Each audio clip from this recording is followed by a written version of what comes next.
तो हेलो बच्चों, welcome to अध्ययनिक classes. आज लेकर आए हैं वीडियो जिसमें हम बात करने वाले हैं रिप्रोडक्शन, यानी कि हाउ डू ऑर्गेनिज्म रिप्रोड्यूस के जो चैप्टर है एनसीईआरटी का, उसके एक्सरसाइज को सॉल्व करेंगे। यहाँ पे एक क्वेश्चन के बारे में समझेंगे, क्वेश्चन क्या कह रहा है, और डिटेल एक्सप्लेनेशन किया जाएगा क्वेश्चन का, क्वेश्चन क्या कह रहा है उसके बारे में समझा जाएगा और हम लोग उसको तैयार किया जाएगा यहाँ पे। तो स्टार्ट करते हैं। पहला क्वेश्चन ये रहा। पहला क्वेश्चन कह रहा है कि asexual reproduction takes place through budding in. Budding से कैसे कहाँ होता है एसेक्सुअल रिप्रोडक्शन?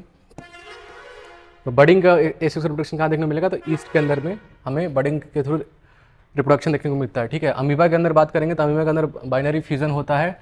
ठीक है, आगे बढ़ते हैं। नेक्स्ट अगला क्वेश्चन की तरफ बढ़ते हैं। नेक्स्ट क्वेश्चन क्या है? Which of the following is not a part of female reproductive in system in human being. Female reproductive system में कौन कौन सा पार्ट नहीं होता है? तो ओवरी फीमेल रिप्रोडक्टिव सिस्टम का पार्ट है, यूटेरस भी फीमेल रिप्रोडक्टिव सिस्टम का पार्ट है, फैलोपियन ट्यूब भी फीमेल रिप्रोडक्टिव सिस्टम का पार्ट है, जबकि वास्ट डिफरेंस क्या है? एक मेल रिप्रोडक्टिव सिस्टम का पार्ट है, फीमेल का पार्ट नहीं है ये। ठीक है, समझ में आया? नेक्स्ट क्वेश्चन की तरफ बढ़ते हैं। अगला क्वेश्चन क्या कह रहा है?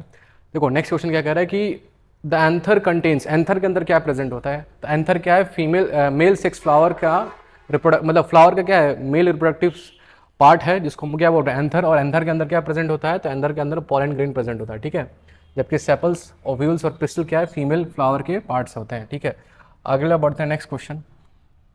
हाँ जी, तो आगे आपके पास डिस्क्रिप्टिव क्वेश्चन। तो पहला क्वेश्चन आपसे क्या पूछ रहा है कि what are the advantages of sexual reproduction over asexual reproduction.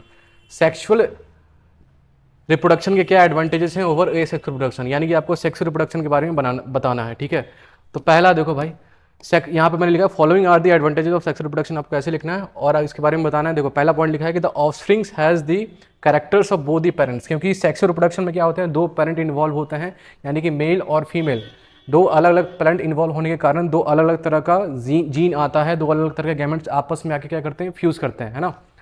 आगे पहला पॉइंट देखो कि यहाँ पे क्या हो रहा है? दो कैरेक्टर्स, यानी कि अलग अलग कैरेक्टर्स आ रहे हैं दोनों बोथ पेरेंट्स के। ठीक है, यानी कि एक स्पर्म आएगा और एक ओवम आएगा। स्पर्म के अंदर मेल का क्रोमोसोम रहेगा और ओवम के अंदर फीमेल का क्रोमोसोम रहेगा। तो दोनों अलग अलग क्रोमोसोम आपस में आके फ्यूज करेंगे तो एक नया टाइप का क्या बनेगा? एक तरह का नया टाइप का सेल्स बनेगा, है ना। ठीक है, जिसको बोलते हैं हम लोग जाइगोट। दूसरा क्या कह रहा है कि the survival of the species ensured as there is more variation, चूंकि अलग अलग पेरेंट इन्वॉल्व हैं और अलग अलग पेरेंट इन्वॉल्व होने के कारण अलग अलग जीन आपस में कंबाइन कर रहे हैं, नेक्स्ट यानी कि अलग टाइप का जीन बन रहा है, जिसकी वजह से ज़्यादा हमें क्या देखने को मिलेगा? वेरिएशन। क्योंकि वेरिएशन किसकी वजह से आता है? जीन में बदलाव की वजह से आता है। जीन के अंदर कोई भी चेंज होगा जिसकी वजह से वेरिएशन आएगा। तो अलग अलग टाइप्स के जीन यहाँ पे क्या कर रहे हैं? कंबाइन कर रहे हैं, है ना, जिसकी वजह से यहाँ पे वेरिएशन देखने को मिलेगा। कहाँ पे? सेक्सुअल रिप्रोडक्शन में। थर्ड पॉइंट क्या लिखा है कि the offsprings can easily adapt to changing environment. चूंकि वेरिएशन है तो वेरिएशन की वजह से क्या हो रहा है कि जो भी ऑर्गेनिज्म है वो चेंजिंग इन्वायरमेंट के अंदर में इजिली अपने आप को खुद को अडॉप्ट कर सकता है। जो भी चेंजिंग इन्वायरमेंट होगा उसके अंदर में खुद को अपने आप को अडॉप्ट करवा सकता है। इसी को हम क्या बोलते हैं भाई? एडवांटेज क्या है सेक्स रिप्रोडक्शन का। नेक्स्ट क्या है? The mixing of gene can help in the elimination of mutation. अब नए नए तरह का मान के चलो किसी पर्सन में मेल में म्यूटेशन हो रखा है, लेकिन नेक्स्ट जनरेशन में हो सकता है कि ये जो म्यूटेशन है उसके नेक्स्ट जनरेशन पास आउट ना करे। यानी कि कोई भी म्यूटेशन मतलब क्या होता है? जीन के अंदर कुछ डिफेक्ट हो जाना, वो जो तो डिफेक्ट नेक्स्ट जनरेशन पास नहीं होगा, चांसेस हैं। इसलिए कहने का मतलब है क्या? म्यूटेशन फ्री जीन होगा। नेक्स्ट जनरेशन में जो भी उसका चाइल्ड होगा उसके अंदर में कोई म्यूटेशन देखने को नहीं मिलेगा। तो यही क्या है? एडवांटेजेस हैं सेक्सुअल रिप्रोडक्शन के ओवर ए सेक्सुअल रिप्रोडक्शन। अगला क्वेश्चन की तरफ बढ़ते हैं। नेक्स्ट क्वेश्चन क्या कह रहा है एक्सरसाइज का? What are the function perform by the testis in human. Human के अंदर में टेस्टिस क्या काम करता है? तो पहली बात, टेस्टिस क्या करेगा? स्पर्मेटोजेनेसिस कराएगा, यानी कि फॉर्मेशन ऑफ स्पर्म। यानी कि देखो ये स्पर्मेटोजेनेसिस करवा रहा है, यानी कि स्पर्म का फॉर्मेशन करवा रहा है। साथ ही में ये मेल हार्मोन बनाता है, कौन सा? जिसको बोलते हैं एंड्रोजन। एंड्रोजन मेल हार्मोन है, ये बनाने का कौन काम करेगा? तो एंड्रोजन मेल हार्मोन बनाने का काम करता है कौन? टेस्टिस, है ना। साथ में they also produce a hormone called testosterone which responsible for the secondary sexual character in development, which is responsible for the secondary sexual character in boys। यानी कि मेल्स के अंदर में, यानी कि बॉयज़ के अंदर में सेकेंडरी सेक्सुअल कैरेक्टर का डेवलपमेंट कौन करवा रहा है? टेस्टोस्टेरोन। और उस टेस्टोस्टेरोन को रिलीज कराने में किसका रोल होता है? तो उस टेस्टोस्टेरोन को रिलीज कराने में रोल होता है हमारे टेस्टिस का। तो देखिए एक बात समझिए कि अगर मतलब सेकेंडरी सेक्सुअल कैरेक्टर का मतलब क्या होता है? कहने का मतलब जो हमारी वॉइस कैसी हो जाती है? डीप हो जाती है, फाइन हेयर्स हमारे बॉडी के ऊपर, बियर्ड और मस्टच क्या हमारा एक सेकेंडरी सेक्सुअल कैरेक्टर का ही डेवलपमेंट होता है। पेनिस के अंदर इरेक्शन आना, वो भी क्या होता है? एक सेकेंडरी सेक्सुअल कैरेक्टर का डेवलपमेंट ही होता है। ठीक है, चलिए अगला क्वेश्चन की तरफ बढ़ते हैं। नेक्स्ट क्वेश्चन क्या कह रहा है? Why does menstruation occur. Menstruation आखिरकार होता क्यों है? तो देखिए आपको पता है कि मेंस्ट्रुएशन क्या है? एक पीरियोडिक, एक तरह से कह सकते हैं पीरियोडिक है, यानी कहने का मतलब मंथली बेसिस पे ये क्या होता है? एक प्रोसेस जो फीमेल के अंदर में होता है। बेसिकली होता है कि यहाँ पे क्या होता है कि हर 28 डेज तक, हर 28 डेज के बाद एक ब्रीडिंग फेज स्टार्ट होता है। मतलब एक पूरा जो एक मेंस्ट्रुअल साइकिल होता है कितने दिन का होता है, 28 से लेकर 28 टू 29 डेज हमें अप्रॉक्स मानते हैं, एनसीईआरटी इतना ही मानती है।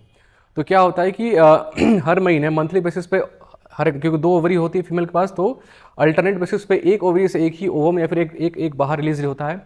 और रिलीज होने के बाद उसको फैलोपियन ट्यूब के पास एक स्ट्रक्चर होता है फिंगर लाइक प्रोजेक्शन, जिसको बोलते हैं इन्फेंडिबुलम, जो उसको कैच करके कहाँ पे लाएगा, फैलोपियन ट्यूब में ले आएगा। और फैलोपियन ट्यूब के इस्थमस में एक पार्ट होता है फैलोपियन ट्यूब का जिसको बोलते हैं इस्थमस, वहीं पे आके एक क्या करेगा, वेट करता है कि इसका स्पर्म का वेट करता है। ठीक है, तो फिर जैसे ही अगर सेक्सुअल कांटेक्ट हुआ, स्पर्म आएगा यूटेरस के अंदर, यूटेरस के थ्रू कहाँ चल जाएगा, फैलोपियन ट्यूब के कहाँ पे, एम्पुलर रीजन में, इस्थमस रीजन में, और वहीं पे क्या होगा, वहीं पे इस्थमस के अंदर में फर्टिलाइजेशन हो जाएगा। ठीक है, स्पर्म जो है किसको फर्टिलाइज कर देगा, ओवम या फिर एग को फर्टिलाइज कर देगा। तो अगर फर्टिलाइजेशन हो जाएगा तो बढ़िया है, वो क्या बन जाएगा, जाइगोट। जाइगोट के अंदर फिर फर्दर डिवीजन होने लगता है। जाइगोट किस में कन्वर्ट होगा, जाइगोट फर्दर कन्वर्ट होने लगता है एम्ब्रियो में। तो जब जाइगोट बन जाता है तो धीरे धीरे नीचे की तरफ फैलोपियन ट्यूब से बाहर की तरफ निकलते हैं और कहाँ पे आते हैं, यूटेरस में। यूटेरस में जाके इंडोमेट्रियम लाइनिंग पे जाके क्या कर जाएंगे, वो चिपक जाते हैं, जिसको हम बोलते हैं इम्प्लांटेशन। तो ये सारे प्रोसेस होते हैं जब फीमेल जो क्या है, अगर स्पर्म ने ओवम को फर्टिलाइज कर दिया, तो ये सारे प्रोसेस होते हैं। लेकिन अगर ये सारे प्रोसेस ना हो तो बेसिकली क्या होता है, नेक्स्ट प्रोसेस शुरू हो जाता है, मेंस्ट्रुएशन। अगर जो ओवम या फिर जो एग आया था फैलोपियन ट्यूब में, वो अगर फर्टिलाइज नहीं हुआ, अगर स्पर्म वहाँ पे एंट्री नहीं मारा, फर्टिलाइजेशन नहीं हुआ वहाँ पे, तो क्या होगा कि एक की जो लाइफ होती है 24 टू 48 आवर्स रहती है लाइफ, उसके बाद वो एक तरह से वो फंक्शनल नहीं रहता। तो फिर वही क्या होगा कि अगर ये फर्टिलाइजेशन अगर नहीं होता, तो जो इंडोमेट्रियम की जो लाइनिंग है, जहाँ पे हमारा जो जाइगोट जाके मतलब जो यूटेरस की लाइनिंग में जो जाइगोट चिपका था, यानी कि इम्प्लांट किया था, वही यूटेराइन लाइनिंग यानी कि इंडोमेट्रियम की लाइनिंग क्या होती है, धीरे धीरे शेड होना स्टार्ट होती है, ब्रेक होना स्टार्ट होती है, अगर फर्टिलाइजेशन नहीं हुआ रहता तो। ठीक है, तो इसी को हम बोलते हैं मेंस्ट्रुएशन। ठीक है, यही बात यहाँ पे लिखा हुआ है, देखो, the regular breeding of vaginal lines, है ना, जो वेजाइनल लाइन्स की जो रेगुलर ब्रीडिंग हो रही है, उसी को हम क्या बोल रहे हैं, इसी को हम लोग बोलते हैं मेंस्ट्रुएशन, है ना, is known as menstruation. Begins with the adolescence, जैसे ही एडोलेसेंस यानी कि प्यूबर्टी जब आती है, यानी कि प्यूबर्टी कहने का मतलब कहाँ, लगभग 10 to 12 ईयर्स में फीमेल के अंदर में प्यूबर्टी हिट कर जाती है, तो वहाँ से लेके कहाँ तक, मीनोपॉज तक। मीनोपॉज का मतलब क्या होता है, स्टॉप ऑफ मेंस्ट्रुअल साइकिल है, यूजुअली 45 to 50 ईयर्स के आसपास में मेंसेस रुक जाता है। ठीक है, उसी को हम बोलते हैं मीनोपॉज। तो यहाँ पे लिखा है नेक्स्ट, देखो, the body prepare for pregnancy at this time, जब भी ओव्यूलेशन हुआ रहेगा, एक ओवरी से ओवम बाहर आया रहेगा, वहाँ पे बेसिकली वेट किसका हो रहा था, स्पर्म का, फर्टिलाइजेशन का। यानी कि हर महीने फीमेल अपने आप को क्या प्रिपेयर करती है, फीमेल की बॉडी खुद को क्या प्रिपेयर करती है, फर्टिलाइजेशन के लिए, है ना।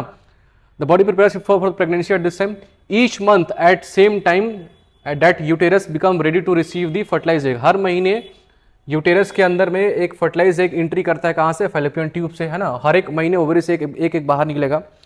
Thickening and receiving enough blood, पहले क्या होता है कि जैसे ही फीमेल प्रिपेयर्ड होती हैं फर्टिलाइजेशन के लिए, उनका जो यूटेरस है प्रिपेयर करेगा फर्टिलाइजेशन के लिए, तो इंडोमेट्रियम की लाइनिंग इनिशियली क्या होती है, पतली होती है, तो धीरे धीरे उसके अंदर ब्लड का डिपोजिशन बढ़ता है, जिसकी वजह से उसकी जो लाइनिंग होती है वो मोटी होने लगती है। यानी कि यूटेरस का लाइन यानी कि इंडोमेट्रियम की लाइनिंग कैसी हो जाएगी, थिक हो जाएगी। ठीक है, तो थिक जैसी हो जाएगी, तो अब क्या करेगा, ये फर्टिलाइज एग को रिसीव करेगा, यानी कि इम्प्लांटेशन हो सकता है। Thickening and receiving enough blood to support the developing embryo, अगर इम्प्लांटेशन हो जाएगा तो वहाँ पे जो एम्ब्रियो इम्प्लांट कर रहा है उसको डेवलप करने में मदद मिलेगा, क्योंकि यहाँ पे ब्लड बहुत ज़्यादा डिपॉजिट रहता है यहाँ पे। ठीक है, the fertilization of egg do not occur because there is no interaction between sperm and egg. अगर वही बात है कि अगर फर्टिलाइजेशन नहीं हुआ, स्पर्म एंटर किया बॉडी में और फर्टिलाइजेशन नहीं हुआ, तो जिसकी वजह से मेंस्ट्रुएशन ही क्या होता है, उसका आउटकम होता है। ठीक है, menstruation is the outcome of uterine lining, bleeding of uterine lining, break मतलब जो यूटेराइन लाइनिंग क्या हो रहा है, ब्रेक डाउन हो रहा है, उसी का क्या रिजल्ट है, आउटकम है एक तरह से मेंस्ट्रुएशन। यानी कि इंडोमेट्रियम लाइनिंग जो शेड हो रही है वही क्या बेसिकली मेंस्ट्रुएशन है, और जो अनफर्टिलाइज्ड एग था उसी ब्लीडिंग के साथ क्या होता है, बॉडी से बाहर निकल जाता है फीमेल के। ठीक है, तो यही क्वेश्चन है, इसका आंसर है, आप इसको देख सकते हो। चलिए स्क्रीनशॉट ले सकते हो। Next question, draw a level diagram of longitudinal section of flower. Flower के बारे में आपको पता होगा कि फ्लावर्स के अंदर दो चीज़ें होती हैं, एसेंशियल रोल्स और non essential holes. Essential holes उससे बोलते हैं जो रिप्रोडक्शन में पार्टिसिपेट करते हैं, यानी कि डेट इज एंड्रोशियम और गाइनोशियम। मेल रिप्रोडक्टिव पार्ट को बोलते हैं एंड्रोशियम और फीमेल रिप्रोडक्टिव पार्ट को हम क्या बोलते हैं, गाइनोशियम। एंड्रोशियम की यूनिट को बोलते हैं हम लोग स्टैमेन, और स्टैमेन के अंदर में एंथर और फिलामेंट होता है। तो ये रहा देखो, ये रहा एंथर, ये रहा फिलामेंट, और इसी एंथर के अंदर में क्या प्रेजेंट है, पॉलन ग्रेन, है ना। ये एंड्रोशियम का पार्ट हो गया। गाइनोशियम यानी कि female reproductive part, female reproductive part की यूनिट को हम लोग बोलते हैं क्या, कार्पेल बोलते हैं या फिर पिस्टिल बोलते हैं। फीमेल रिप्रोडक्टिव पार्ट को हम बोलते हैं कार्पेल या फिर पिस्टिल, और इसके अंदर 3 पार्ट होता है, stigma, style and ovary. Stigma यहाँ पे है, देखो सबसे अपरी पार्ट जो पोलन ग्रेड को रिसीव करेगा। स्टाइल क्या करता है, ओवरी को कनेक्ट करता है किसके, ओव्यूल को कनेक्ट करता है किसके साथ, स्टिग्मा के साथ। और यहाँ पे अंदर की तरफ ओवरी, ओवरी के अंदर प्रेजेंट है ओव्यूल। तो ये क्या हो गया, फीमेल रिप्रोडक्टिव पार्ट हो गया, यानी कि आपका कार्पेल पिस्टिल हो गया, फ्लावर का कार्पेल पिस्टिल हो गया, और इसी को हम बोलते हैं गाइनोशियम। फिर अगर नॉन एसेंशियल रोल के बारे में बात करेंगे तो वहाँ होते हैं कार्पेल्स और पिस्टिल्स, है ना। कार्पेल्स यानी कि हमारा यूनिट को बोलते हैं सेपल्स, और साथ में ये जो पिंक पिंक तुम्हें दिख रहा है इसी को हम क्या बोल रहे हैं, इसी को हम बोल रहे हैं पेटल्स। ये जो पिंक पिंक है बेसिकली ये क्या है, ये हैं पेटल्स। तो ये सारे क्या है, फ्लावर के लॉन्गिट्यूडनल सेक्शन है। तो ये रहा डायग्राम, आप इसको स्क्रीनशॉट ले सकते हो अब, या फिर आपने एनसीईआरटी में देखा भी होगा। नेक्स्ट क्वेश्चन की तरफ हम लोग आगे बढ़ते हैं। अगला क्वेश्चन क्या कह रहा है, देखो what are the different methods of contraception. Contraception के क्या क्या डिफरेंट मेथड है। वैसे पहली बात सवाल आता है कि कंट्रासेप्शन करते क्यों है, ताकि अनवांटेड प्रेगनेंसी से इंसान बच जाए, है ना, कोई सेक्सुअली ट्रांसमिटेड डिजीज ना हो पाए, है ना, कोई भी डिजीज जो है ट्रांसमिट ना कर जाए एक पर्सन से दूसरे पर्सन, क्योंकि सेक्सुअल कॉन्टैक्ट से ट्रांसमिट होता है डिजीज, है ना, वायरस वगैरह ट्रांसमिट होते हैं, जैसे गोनोरिया हो गया, एड्स हो गया, सिफिलिस हो गया, ये सब सारे डिजीज। ठीक है, तो हाँ, तो आपसे पूछा रहे कि बताइए क्या क्या तरीके होते हैं। तो सबसे पहला तरीका होता है नेचुरल मेथड। नेचुरल मेथड में क्या करते हैं, बेसिकली हम लोग कोशिश करते हैं कि जो हमारा स्पर्म है वो ओवम से क्या कर, स्पर्म जो है ओवम से क्या करे, कांटेक्ट ना बना पाए, यानी कि कांटेक्ट ओवम का स्पर्म से ना हो सके। बेसिकली यहाँ पे क्या यूज़ करते हैं हम लोग, कैलेंडर मेथड की यूज़ करते हैं। हम लोग कैलकुलेट करते हैं कि कितने दिन बाद हमारा साइकिल रिपीट हो रहा है।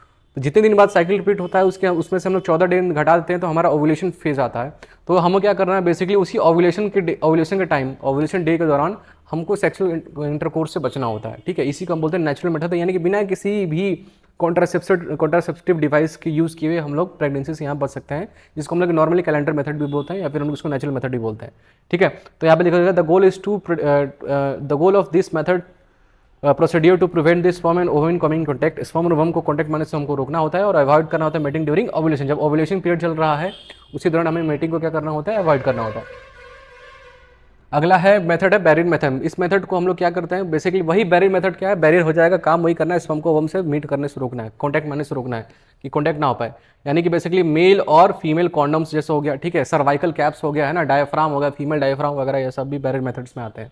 ठीक है, यहाँ पे आप लिख सकते हो, जैसे कि सर्वाइकल कैप भी लिख सकते हो, ये भी हमारा एक बैरियर मेथड होता है। यानी कि ये सारे मेथड क्या करें, बेसिकली स्पर्म को रोक कर रहे हैं ताकि वो कॉन्टैक्ट में ना आए, किसके कॉन्टैक्ट में ना आए, ये कॉन्टैक्ट में ना आए और एक के। ठीक है ना। अगला कंट्रासेप्शन होता है ऑरल कंट्रासेप्टिव डिवाइसेस या मेथड्स। ऑरल कंट्रासेप्टिव मेथड्स में क्या करते हैं, हार्मोनल फीमेल्स क्या करती हैं, हार्मोनल पिल्स को खाती हैं जो उनके ओवुलेशन को रोक सकता है ना। तो अगर ओवुलेशन ही नहीं होगा यानी कि ओवरी से एक बाहर ही नहीं आएगा, और अगर ओवरी से एक बाहर नहीं आएगा यानी कि बिना किसी भी मतलब अनप्रोटेक्टेड सेक्स में अनवांटेड प्रेगनेंसी से इंसान बच सकता है। पिल्स वगैरह खाते हैं, ओवुलेशन को रोक लेते हैं, हार्मोनल पिल्स उनको बोलते हैं। साथ में कुछ साथ में कुछ हम लोग डिवाइसेस को भी यूज़ करते हैं, जैसे कि कॉपर टी वगैरह डिवाइस हो गया, इसको बोलते हैं इंट्रा यूटेराइन डिवाइसेस बोलते हैं। ठीक है, यूटेरस के अंदर इसको लगाया जाता है। तो कॉपर टी बेसिकली क्या करता है, स्पर्म की मोटिलिटी को सप्रेस करता है। तो ये बात यहाँ लिखा हुआ है। This approach involves the taking of pills in mouth, है ना। जैसी पिल्स खाओगे तो क्या होगा, ओवुलेशन क्या होगा, रुक जाएगा, और ओवुलेशन अगर रुक जाएगा तो अनप्रोटेक्टेड सेक्स इंसान कर सकता है। ठीक है, साथ में अगर मान के चलो पिल्स नहीं खा रहे हैं तो फीमेल के यूटेरस के अंदर में क्या लगवा दो, कॉपर टी लगवा दो। तो कॉपर क्या करेगा, स्पर्म की जो मोटिलिटी है उसको रोक देगा। अगर स्पर्म की अगर मोटिलिटी रुक जाएगी, मोटिलिटी कहने का मतलब वो जो उसकी स्पीड है या फिर उसको चलने की क्षमता है, अगर आप उसको रोक दोगे तो वो फैलोपियन ट्यूब के पास पहुंचेगा नहीं, क्योंकि फैलोपियन ट्यूब में फर्टिलाइजेशन होता है, यूटेरस में पहुंचते वो अपना दम तोड़ देगा। ठीक है, तो ये हो गया क्या, ओरल कॉन्ट्रासेप्टिव मेथड्स हो गया। अगला क्या है, सर्जिकल मेथड। सर्जिकल मेथड क्या होता है, परमानेंट मेथड है, साथ में ये इरिवर्सिबल मेथड है। अगर आपने इसको एक बार करा लिया तो भाई जिंदगी भर के लिए हो जाता है, दोबारा आप इसको रिवर्स नहीं करा सकते। यानी कि अगर आप अपने, ये बेसिकली वही लोग कराता है जिसके 2-3 बच्चे हो गए रहते हैं, उनको अब कोई मान कर चलो चाइल्ड नहीं चाहिए होता है। तो दो तरह से होता है, एक मेल के अंदर में हम लोग क्या करते हैं, वास डिफरेंस को ही काट देते हैं, इसको बोलते हैं वैसेक्टोमी, और फीमेल्स के अंदर में हम फैलोपियन ट्यूब को ही काटते हैं, ट्यूबेक्टोमी। और दोनों को काट के हम लोग क्या कर सकते हैं, बाइंड कर देते हैं, जिसकी वजह से जो मेल के अंदर में जो इजैकुलेशन होगा, फीमेल के अंदर में स्पर्म ही नहीं रहेगा, और फीमेल के अंदर में एक ही नहीं आएगा। ठीक है, चलिए आगे देखते हैं। नेक्स्ट अगला क्वेश्चन क्या कह रहा है, नेक्स्ट क्वेश्चन इसको आप देख सकते हो, स्क्रीनशॉट ले सकते हो यहाँ से। ठीक है, नेक्स्ट क्वेश्चन देखो, what are the methods of reproduction, what are the mode of reproduction how are the modes of reproduction different in unicellular and multicellularism. Unicellular organism और मल्टीसेलुलर ऑर्गेनिज्म में मोड्स ऑफ रिप्रोडक्शन डिफरेंट कैसे है, तो आपको simply वही सारे examples लिख देने हैं। यूनिसेलुलर में बहुत तरीके से है, वेरियस वे टू रिप्रोड्यूस। देखो यूनिसेलुलर ऑर्गेनिज्म क्या है, अलग तरीके से रिप्रोड्यूस करते हैं, जैसे कि मान लो यहाँ पे जैसे कि सच एज फ्यूजन हो गया, है ना, बाइनरी फ्यूजन और मल्टीपल फ्यूजन, साथ में बडिंग हो गया, है ना। ईस्ट के अंदर जो देखने को मिलता है, ईस्ट हाइड्रा के अंदर। तो ये यहाँ पे लिखा the cells continue to divide at this point and dividing into 2 daughter cell. लगातार सेल क्या करते हैं, इस पॉइंट पे डिवाइड करते रहते हैं और डिवाइड करते करते अल्टीमेटली 2 डॉटर सेल का फॉर्मेशन कर देंगे। यूनिसेलुलर ऑर्गेनिज्म के बारे में बात करेंगे, एसेक्सुअल रिप्रोडक्शन। जबकि मल्टीसेलुलर ऑर्गेनिज्म की बात करेंगे, मल्टीसेलुलर ऑर्गेनिज्म क्या करेंगे, यूजुअली वो लोग इन जनरल सेक्सुअल रिप्रोडक्शन ही करते हैं, है ना। तो यहाँ पे वेरियस मेथड है, जैसे कि मल्टीसेलुलर हो गया स्पोर फॉर्मेशन, ठीक है, साथ में वेजिटेटिव प्रोपगेशन और साथ में होता है सेक्सुअल रिप्रोडक्शन। स्पोर फॉर्मेशन कहाँ होता है, स्पोर फॉर्मेशन होता है ब्रेड मोल्ड के ऊपर, है ना। राइजोपस जो होता है फंगस के बारे में बात हो रही है, वो लोग कैसे रिप्रोड्यूस करते हैं, स्पोर्स के थ्रू करते हैं। वेजिटेटिव प्रोपगेशन मतलब वही कटिंग, लेयरिंग, ग्राफ्टिंग वगैरह ये सब तुमने सुना होगा। ऐसे हम लोग मल्टीसेलुलर ऑर्गेनिज्म के अंदर रिप्रोडक्शन करते हैं। साथ में कुछ सेक्सुअल रिप्रोडक्शन, जैसे कि एनिमल्स और ह्यूमंस के अंदर में सेक्सुअल रिप्रोडक्शन होता है, यानी कि फ्यूजन ऑफ स्पर्म, यानी कि यूनियन ऑफ गैमेट्स, यानी कि fusion of sperm with ovum या एग। ये मल्टीसेलुलर ऑर्गेनिज्म ऐसे रिप्रोडक्शन होता है, ह्यूमन केस में ऐसे भी होता है, ठीक है। नेक्स्ट क्वेश्चन की तरफ बढ़ते हैं। अगला क्वेश्चन क्या कह रहा है, how does reproduction help in providing the stability to population of species. Reproduction कैसे स्टेबिलिटी प्रोवाइड करता है किसी भी पॉपुलेशन के अंदर में। पहली बात, रिप्रोडक्शन एक प्रोसेस जो होता है कि रिप्रोडक्शन प्रोसेस क्या होता है, बेसिकली कोई भी ऑर्गेनिज्म अपनी स्पीसीज को क्या करते हैं, मेंटेन करते हैं, यानी continuity of the species from one generation to second generation, ठीक है। यहाँ पे लिखा था reproduction is a process by which existing species, यानी कि जो मौजूद स्पीसीज वो क्या करते हैं, खुद का क्रिएट कर लेते हैं ऑफ इट्स ओन काइंड, है ना, रिप्रोडक्शन से। This is carried out in order to preserve this species and preserve it for future generation. ये क्यों किया जा रहा है सेक्स रिप्रोडक्शन, ये क्या करता है, फ्यूचर जनरेशन को प्रिजर्व करता है, अपने जो भी जनरेशन चल रहे हैं उसको प्रिजर्व करता है, यानी कि उनकी कंटिन्यूटी मेंटेन करके रखता हुआ है, ठीक है। साथ में हम लोग डेथ रेट और बर्थ रेट और डेथ रेट को मॉनिटर करके हम लोग किसी भी पॉपुलेशन का हम लोग क्या निकाल सकते हैं कि वो पॉपुलेशन स्टेबल है या नहीं है, ठीक है। अगर स्टेबिलिटी की बात करेंगे, अगर जितना ही डेथ हो रहा है किसी पॉपुलेशन में उतना ही अगर बर्थ हो रहा है तो पॉपुलेशन स्टेबल हो जाएगा, ठीक है। अगर बर्थ कम हो रहा है, डेथ ज़्यादा हो रहा है, तो हम बोल देंगे पॉपुलेशन क्या है, अनस्टेबल हो रहा है, ठीक है। आगे की तरफ बढ़ते हैं नेक्स्ट क्वेश्चन की तरफ। अगला क्वेश्चन क्या कह रहा है कि what could be the reason for adopting contraceptive device. क्या रीजन हो सकते हैं कि आप कॉन्ट्रासेप्टिव डिवाइस को यूज़ किया जाता है। तो वही बात है भाई कि पॉपुलेशन कंट्रोल करना, यानी कि मान के चलो जिसके पास 2 बच्चे हो चुके हैं, वो 2 से ज़्यादा बच्चे नहीं चाहते हो तो कॉन्ट्रासेप्टिव डिवाइस यूज़ कर सकते हैं। टू अवॉइड अनप्लान्ड प्रेगनेंसी, यानी कि अनप्लान्ड प्रेगनेंसी मतलब अगर प्रेगनेंसी नहीं चाहिए हमें, उसके लिए हम लोग क्या कर सकते हैं, कंट्रासेप्टिव डिवाइस को यूज़ कर सकते हैं। साथ ही में हमको सेक्सुअली ट्रांसमिटेड डिजीज से क्या हो, इन्फेक्शन ना हो जाए। To avoid the transfer of sexual transfer disease, एक पार्टनर से दूसरे पार्टनर में सेक्सुअल ट्रांसफर डिजीज ना हो भाई, कोई डिजीज जो है ट्रांसफर ना कर पाए, इसलिए हम लोग क्या यूज़ करते हैं, कॉन्ट्रासेप्टिव डिवाइसेस को यूज़ करते हैं, ठीक है। नेक्स्ट क्वेश्चन की तरफ बढ़ते हैं। अगला क्वेश्चन क्या कह रहा है, अच्छा हो गया, ठीक है बहू। तो उम्मीद किया जाता है कि आपको ये वीडियो समझ में आया होगा। क्वेश्चन जो भी है उसको मैंने अच्छे से एक्सप्लेन किया है, साथ में जो भी मैंने आंसर आपको बताया आप उसको बार बार देखो, याद करो उसको, और जो भी एनसीईआरटी जो भी होमवर्क मिलेगा उसको लिखिए, जो भी टेस्ट में आएगा उसको इसी आंसर को लिखिए, आपको फुल में फुल मार्क्स मिलेगा, ठीक है। तो काइंडली इस वीडियो को शेयर करिए, लाइक करिए और थोड़ा चैनल को सब्सक्राइब करिए, ताकि हमें भी मोटिवेशन मिलते रहे, ऐसे वीडियोज़ को लाते रहें हम लोग। तब तक के लिए मिलते हैं आपसे नेक्स्ट टाइम, नेक्स्ट वीडियो में मिलते हैं, तब तक के लिए बाय बाय, गुड नाइट।